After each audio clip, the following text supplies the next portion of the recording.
Olá, amigos, que Barai Deus abençoe. Para você que ainda não me conhece, sou Cleito de Barai e convido a você a seguir a nossa página aqui no Facebook. Para todos que já me conhecem, que sempre se faz presente, quero agradecer aí a sua presença nesse vídeo. Peço que compartilhe esse vídeo se você gosta, porque esse vídeo é muito interessante. Confesso que quando eu vi ele, eu me emocionei.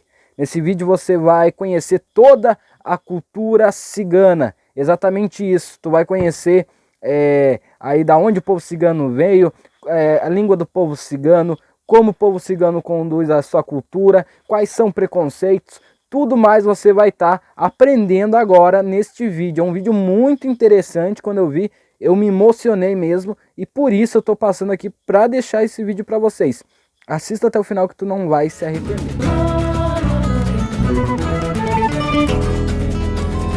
Uma cigana revelou que a minha sorte era ficar naquele norte, eu não queria acreditar. Os ciganos sempre estiveram presentes no imaginário dos brasileiros, nas crenças, nas lendas, nos mitos, nas músicas, na dança. Todos nós já ouvimos alguma história sobre eles, sobre suas andanças pelo mundo, seus costumes e seus rituais. Mesmo que sejam relatos quase sempre recheados de preconceito e falta de conhecimento, o fato é que, de alguma maneira, a existência desse povo, que faz da sua vida uma eterna caminhada, aparece durante toda a construção histórica do que consideramos a nação brasileira. Um país chamado Brasil, que não é um só, são tantos Brasis, com tanta diversidade, que não poderia deixar de ter a sua história marcada pela cultura cigana. Será que os ciganos ainda andam pelas estradas como antes? Será que abandonaram as barracas e hoje moram em casas, estudam, trabalham? E mais, continuam a ler a mão das pessoas pelas ruas ou botando baralho para os curiosos? Tudo isso, nós brasileiros precisamos e merecemos descobrir. Isto mesmo, descobrir. Tirar o véu do preconceito que impede a aproximação e o verdadeiro conhecimento de uma cultura milenar, que até hoje se espalha pelo mundo e que em nosso país não é diferente.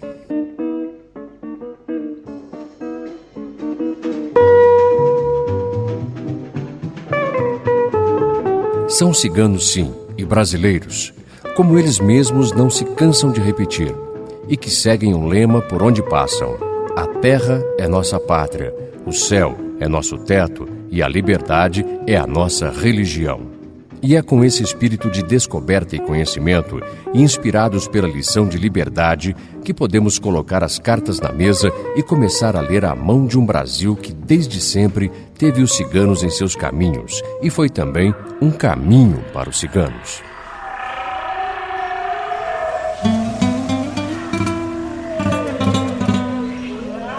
Século XVI. E a Europa vivia tempos de Inquisição. Os reinos da Península Ibérica, Portugal e Espanha, católicos e defensores da moral cristã, pregavam o combate a toda e qualquer crença que ameaçasse o monopólio da Igreja. E para isso, não mediam esforços ao rotular e perseguir povos que não se submetiam à fé de Roma. E os ciganos estavam entre os grupos perseguidos.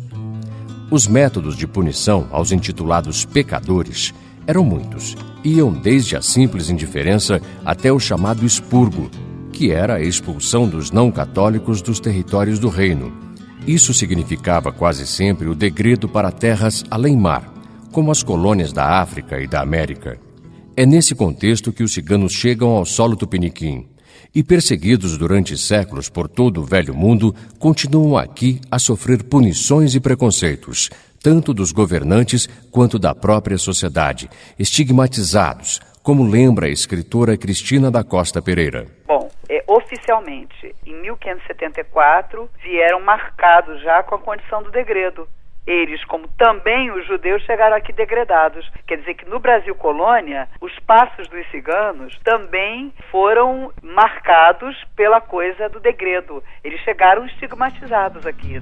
Os primeiros ciganos a virem para o Brasil eram de origem Calon, da Península Ibérica, e vão representar a principal etnia cigana por aqui até meados do século XIX, quando outros grupos, sobretudo os Rom, vão imigrar, vindos dos demais países europeus, principalmente do leste. O professor Rodrigo Teixeira, que escreveu sobre a história dos ciganos no Brasil, explica bem essa passagem. A porta de entrada principal no período colonial foi Salvador, na Bahia. Então a Bahia cumpre um papel importantíssimo, né, na entrada de ciganos no Brasil. E no século XVIII, XIX, o Rio de Janeiro passa a desempenhar esse papel importante ao receber comunidades ciganas da Europa, sobretudo. No final do século XIX, ciganos de origem relacionados à Europa Oriental vão chegar, sobretudo no centro-sul do Brasil, junto com populações polonesas, eslavas, italianos, alemães e outros. Mas uma coisa é certa. É sempre bom lembrar que os registros históricos sobre a chegada dos ciganos ao Brasil e a sua ocupação do território brasileiro são poucos e muitas vezes imprecisos, e ainda por cima foram escritos por não ciganos. A maioria dos documentos que servem de pesquisa são ocorrências policiais, ofícios e notas administrativas, tudo sob a ótica dos gadé, que é a palavra usada pelos ciganos para designar os que não são de sua etnia. O alerta é dado por outro estudioso da cultura cigana, o professor Fábio Dantas. Que até hoje, como a gente tem visto aí por estudos, e até o Rodrigo Correia Teixeira, ele diz uma coisa muito interessante, na introdução do trabalho dele, ele fala assim: a documentação sobre ciganos é escassa e dispersa. Sendo ágrafos, os ciganos não deixaram registros escritos. Assim, raramente aparecendo nos documentos, aproximamo-nos deles indiretamente, através de mediadores, chefes de polícia, clérigos e viajantes. Nestes testemunhos, a informação sobre os ciganos é dada por intermédio de um olhar hostil, constrangedor e estrangeiro. E é o próprio Rodrigo Teixeira que conta como o suposto pioneiro dessa caminhada veio parar por aqui. A história dos ciganos no Brasil inicia-se em 1574, quando João Torres, cigano português, é degredado para a América Portuguesa, né, que se torna posterior o Brasil. E esse movimento gera como sequência, ao longo dos séculos da colonização portuguesa, uma série de outros degredos. Ou seja, a partir desse primeiro momento, no século XVI, nós vamos ter a coroa portuguesa procedendo com o envio de ciganos para o território brasileiro até o período da independência. Mas como a história é dinâmica e está longe de ser uma sentença, novas descobertas são sempre bem-vindas, e é bem possível que tenhamos que reescrevê-la em alguns momentos. Não há consenso, por exemplo, quando se fala do primeiro registro da vinda dos ciganos para cá. Pelo menos é o que nos aponta outro grande conhecedor da cultura cigana, o professor Ático Vilas Boas da Mota. Mas hoje uma grande pesquisadora portuguesa, Elisa Maria Lopes da Costa, com um livro maravilhoso, O Povo Cigano entre Portugal e Terras de Alemar, ela simplesmente achou um documento de 1562, 1562, que prova que veio para cá João Giciano. Giciano é um derivado da paraegipciano, Giciano, com G de gato, Giciano. Ele veio com a mulher 14 filhos. Agora, ela não diz para que estado ele veio. Ele foi deportado simplesmente para o Brasil. Então é esse o mais antigo. Da agora para frente, ninguém vai falar mais que o primeiro foi João Torres, mas todo mundo vai falar que foi o senhor João Giciano, Giciano. Em terras brasílias, era preciso trabalhar para comer. Os homens trataram de repetir por aqui a atividade mais afeita aos ciganos, o comércio. Afinal de contas, um povo que vive em trânsito e vende mercadorias precisa constantemente de novos compradores para os seus produtos. E isso, os ciganos sempre fizeram muito bem, como explica Rodrigo Teixeira. Se você me perguntasse qual que é a grande atividade dos ciganos ao longo da história, eu diria que é o comércio. Quando chegam ao Brasil e em todo o período colonial, eles vão ser grandes comerciantes, negociando todo tipo de produto, se destacam no comércio de cavalos e bestas de carga.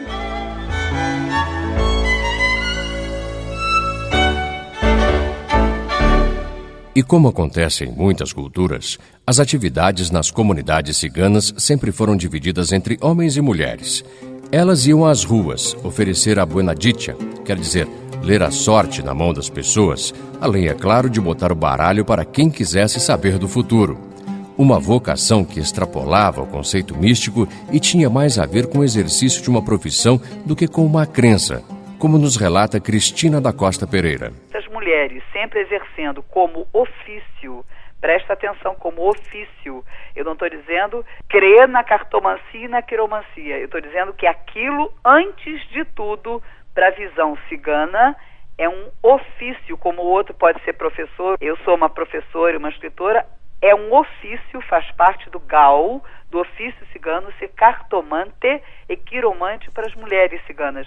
Esses ofícios, elas sobreviviam disso. E desde que chegaram, os ciganos passaram a fazer parte do cotidiano do nosso país. E como sempre fizeram em todos os lugares por que passaram, internalizaram a cultura local e ressignificaram seus costumes. Mas claro, sem deixar de preservar sua tradição, seus valores e suas crenças. Tanto é assim que, de acordo com a professora Cristina da Costa Pereira, os ciganos se apropriaram de crenças, costumes e até dos ritos religiosos dos povos que conviveram.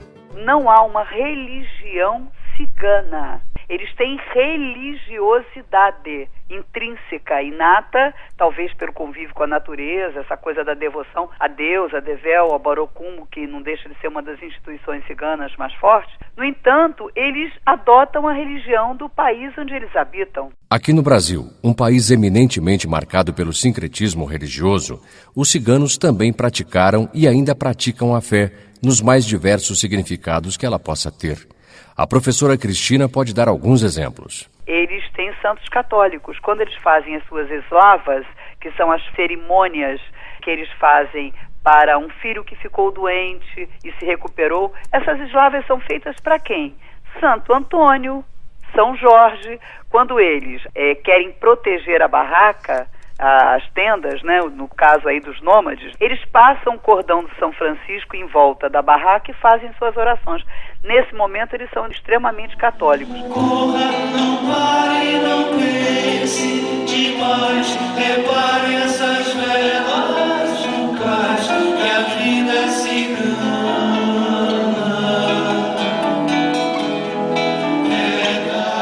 E foi assim, andando pelas estradas e acampando nas cercanias das cidades, que os ciganos passaram a fazer parte do cotidiano da sociedade brasileira, mesmo que de forma restrita, pois na maioria das vezes eram pré-julgados e excluídos do convívio com os moradores das cidades por onde passavam ou fixavam moradia. Será verdade que eu cheguei nessa cidade pra primeira autoridade resolver me escorraçar? E eram perseguidos, acusados de roubo, chamados de vadios e quase sempre tinham sua imagem associada à prática de delitos.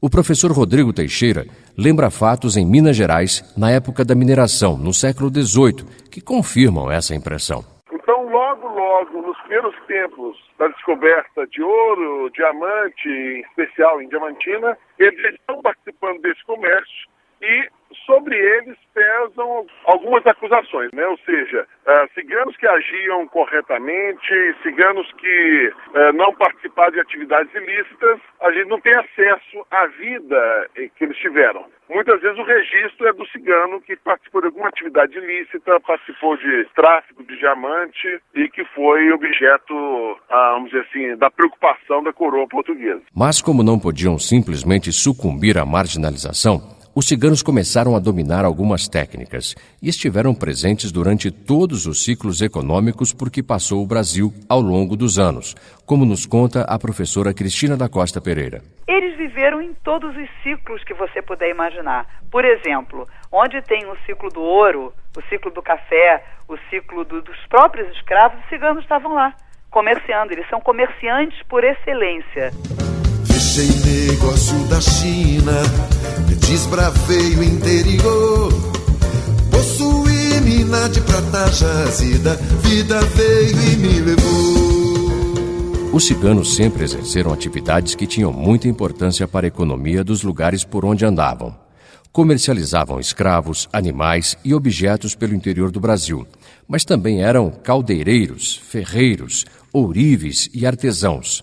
Quem conta essa história é o músico cigano Milvacite. As pessoas assimilam ou têm a impressão que os negros já vieram nas caravelas, mas os negros só vieram para o Brasil em 1700 e pouco. Esses 200 anos, quem trabalhava para a corte eram os ciganos, como cavalariço, os meirinhos, oficiais de justiça, artesanato, cobre, trabalho de utensílios domésticos, era encargo dos ciganos, inclusive bandeirantes também. E festeiros da corte, nós fomos nomeados como os festeiros da corte, que os ciganos é que apresentavam as músicas, as cavalhadas, ali onde é o central do Brasil hoje em dia. No início do século XIX, a economia brasileira, sobretudo no Rio de Janeiro, girava em torno da prática da escravidão. E os ciganos não ficaram alheios a este processo, como lembra a cigana e jornalista Márcia Guelpa, a Iáscara. Eram escravagistas, vendiam escravo, ganharam muito dinheiro vendendo escravo. Tem uma rua no Rio de Janeiro que chama Rua do Valongo, era a rua que os ciganos moravam e vendiam escravos. As pessoas iam comprar escravos lá. E mais, os ciganos se especializaram no comércio de escravos de segunda mão. Rodrigo Teixeira explica o que isso significava na prática. Era o escravo usado, ou seja, não era o escravo que estava chegando da África. Era aquele que já estava no Brasil, que já tinha tido um senhor, já tinha sido utilizado em algum tipo de atividade e agora ele estava sendo revendido. Eles não trabalhavam com grandes levas de escravos, eles não vendiam um plantel inteiro, e isso ficava a cargo de comerciantes portugueses. E com o passar do tempo, alguns ciganos se fizeram ilustres aos olhos da corte e chegaram a alcançar status na alta sociedade carioca, como aponta Rodrigo Teixeira. Porque enquanto em Portugal eles eram identificados como a escória da população, o extrato mais baixo da população portuguesa, no Brasil, em função do sistema escravocrata, eles galgaram o degrau, participando de festividades da corte enquanto artistas, e o fato de alguns ciganos terem se enriquecido com o comércio de escravos no Rio de Janeiro, sobretudo, alguns ciganos chegaram a ter destaque na sociedade carioca. Num período em que a mentalidade na Europa e, de alguma maneira, da antiga Brasil, valoriza, por meio do romantismo, determinados valores que os ciganos seriam portadores, a liberdade, o contato com a natureza, a coragem. Esses ciganos vão viver um momento muito especial. Fui eu mesmo alforriado pela mão do imperador, frequentei palácios sem fazer feio, vida veio e me levou. Chegaram à corte de Dom João VI. É verdade, há registros de participação em festas, como na comemoração do casamento da filha de Dom João, Dona Maria Teresa, no ano de 1810. E também quando se festejou a elevação do Brasil a Reino Unido, em 1815. E, mais uma vez, durante os preparativos para o matrimônio do príncipe Dom Pedro, em 1818. Os ciganos foram convidados a apresentar suas danças e músicas, como revela um depoimento da época. Os moços dessa nação entraram no circo montando belos cavalos, ricamente ajaizados, e levando na garupa as suas noivas. Os casais saltaram ao chão com incrível agilidade e executaram em conjunto as mais lindas danças que já vi até hoje. Todos os olhos se achavam voltados para os jovens ciganos e se tinha a impressão de que as outras danças tinham por único objetivo fazer ressaltar a beleza das suas.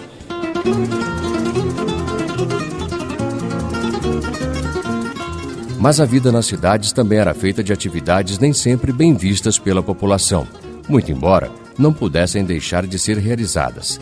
É aí que mais uma vez os ciganos aparecem no horizonte dos estigmas e levam consigo o peso da discriminação.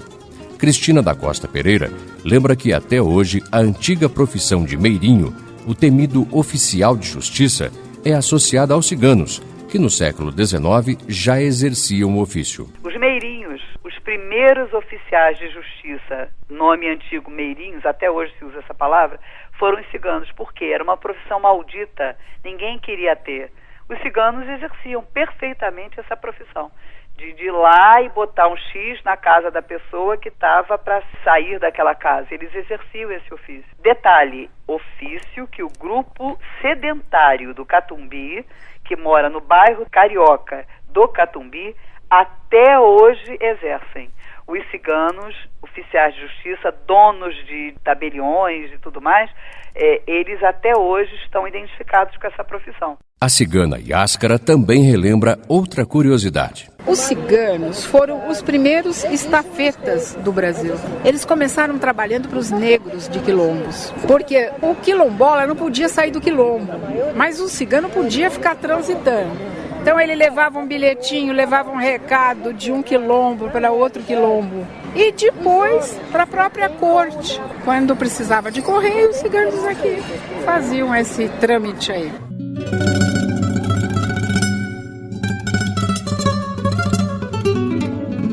No Brasil, quase todos os grupos ciganos pertenciam à etnia Calon, vindos da Península Ibérica, isso pelo menos até a metade dos anos 800, quando outro grande grupo vindo de países do centro e do leste da Europa passou a fazer parte dessa estatística. Eram os Rom, que se subdividiam em outros grupos, como os Calderache, os Rudari e os Lovara. Pesquisas apontam que o primeiro Rom a pisar em solo brasileiro foi para Minas Gerais e se chamava Jan Nepomuceno Kubitschek. Kubitschek? Mas é o mesmo Kubitschek do nosso presidente? Pois é bem provável que sim. Jan teria vindo da região da Boêmia, no então Império Austro-Húngaro, e chegado por volta de 1830 ao Brasil, logo se instalando em Diamantina, onde teria se casado com uma brasileira. Seria o bisavô de Juscelino Kubitschek, o nosso JK, um dos políticos mais populares do país, o presidente que idealizou e fundou Brasília, mas que, segundo dizem, nunca pôde revelar sua real descendência, uma descendência cigana. Muito provavelmente por causa do preconceito e da discriminação que a sociedade brasileira sempre demonstrou em relação aos povos ciganos. Há relatos de que JK sofria com esse anonimato de identidade e que, quando visitava os parentes em Minas Gerais, no seio da sua intimidade, desabafava sobre o seu dilema. Como pode o peixe vivo viver fora d'água fria? Como pode o peixe vivo viver fora d'água fria? É, um peixe fora d'água. Um homem longe do seu ninho, de sua cultura, de suas origens. Se essa história for realmente verdade, talvez Juscelino tenha se sentido assim, da mesma maneira como se sentem muitos ciganos brasileiros de hoje, que continuam espalhados pelo Brasil, nômades ou sedentários, famosos ou desconhecidos, rom ou calons, mas que muitas vezes se privam de assumir sua identidade cigana, como alerta Perli Cipriano, que foi subsecretário de Promoção e Defesa dos Direitos Humanos do governo federal. Você imagina uma pessoa, se é professor, se é um pequeno comerciante cigano, ele teme dizer isso. Às vezes a pessoa está vendendo rede numa cidade, às vezes ele é um cigano, mas ele não vai dizer que ele é cigano, às vezes pela discriminação, né? E sabe por que isso acontece? A cigana Yáscara tem uma explicação que é também um desabafo. Todo mundo acha que conhece o cigano, todo mundo. Mas o que se tem são ideias a partir do século XV que foram cristalizadas na forma de estereótipo. Nós somos pessoas comuns, eu sempre digo, nós somos diferentes, embora não sejamos desiguais. Nós somos iguais a todo mundo. Somos diferentes. Nós temos uma cultura diferente, uma língua diferente, uma maneira, talvez entre quatro paredes, de ser diferente, de encarar a sociedade, porque senão a sociedade nos engole. E para não ser engolido, o cigano, seguindo seu ideal de liberdade, sempre foi um ser antropofágico. Ele sim engole as culturas que passam pelo seu caminho e é por isso que tem uma pátria só, o mundo, onde possa caminhar para sempre e com dignidade. E é assim que o padre Wallace Zanon, da Pastoral dos Nômades, define o espírito cigano. O cigano tem direito de viver, é todo cidadão. E os ciganos falam assim, uma coisa interessante, olha, nós não queremos nada mais de que nosso direito de cidadão brasileiro. Nós somos uma nação dentro da nação. Aqui é o meu país. Aqui é o meu país. De botas, cavalo, história.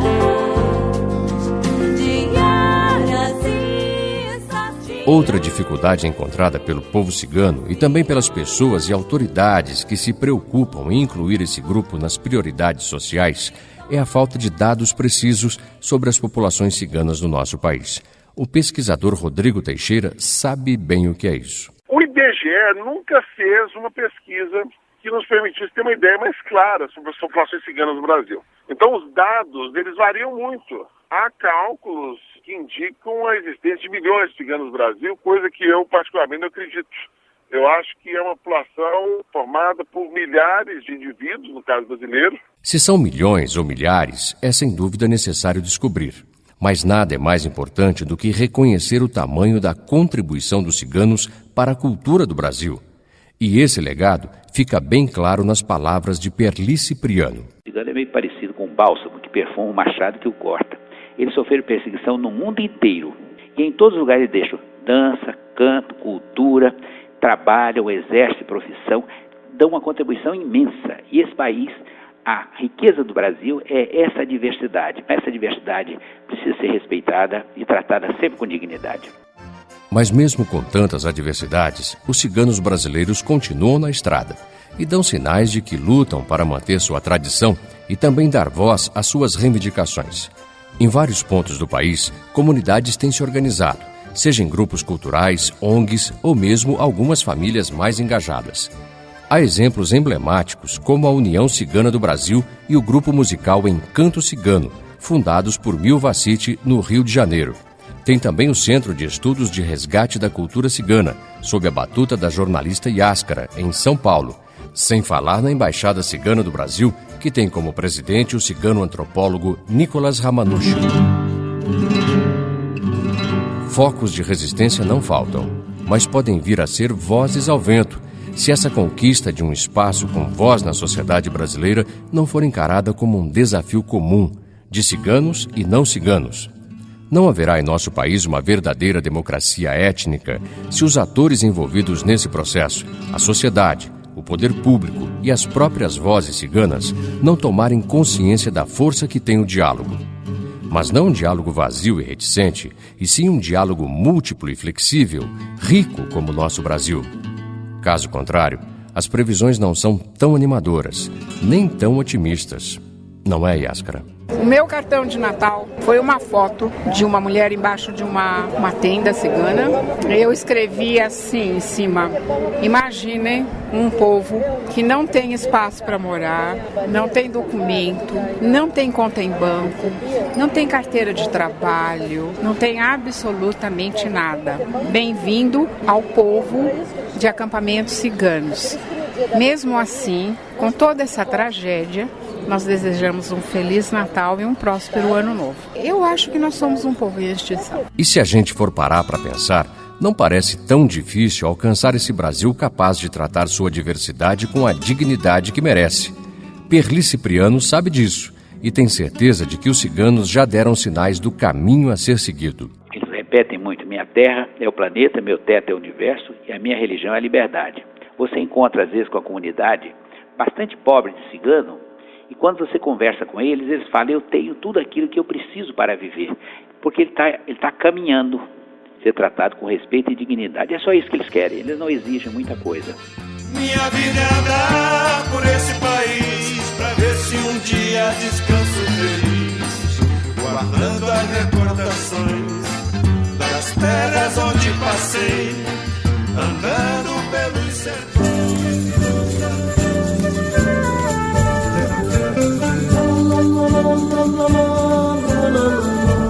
Você acabou de ouvir Brasil, Terra de Fulanos, Beltranos e Ciganos, o programa da série O Povo Cigano no Brasil. Para você que assistiu até aqui, deixa um amenzinho nos comentários, para que eu possa estar sabendo, né, que você assistiu até aqui.